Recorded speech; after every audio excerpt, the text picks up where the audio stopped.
Well, welcome back, everyone. There's not many things that can bring as much joy as opening your mailbox to find a handwritten letter from a loved one. It doesn't happen as often these days, but County Engagement Specialist Dave Burton is here to talk about handwritten letters. Dave, thanks for joining us this snowy morning.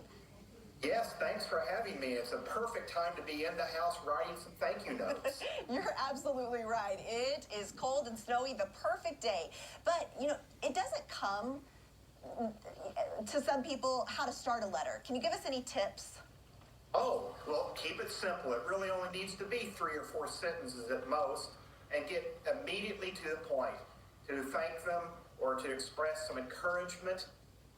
Both of those are appropriate reasons to write a note. Just say, I really love the way you keep your yard. I really appreciate how you take care of others in the neighborhood. I mean, there's any number of ways, but just be direct and straight to the point. Okay, and you're really urging people to write letters to their neighbors, some that they may not even know that well.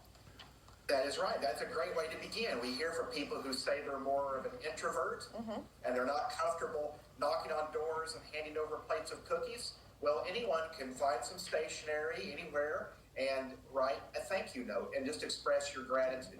Yeah, I think pretty stationery helps the process. It is. There's all sorts of options. I've got several around the house here. They're affordable, easy to find, and anything works well. Yeah, and I think it's great for kids to do for birthdays, after they get gifts, to send them to grandparents and loved ones, a thank you letter, just letting people know. It is a lost art form, and I just read a book here recently by John Colick. It's called 365 Thank Yous, and he shares about how writing a thank you note every day really gave him a different perspective on gratitude. Ooh, I love that idea. Helped him notice people around him that were doing things that he needed to be thankful for. We should just shoot for one every day in a month.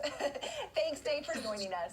One a week. Well, that's a good one. Just 1 week. Okay. Thanks again. We will be right back with one last look at your weather.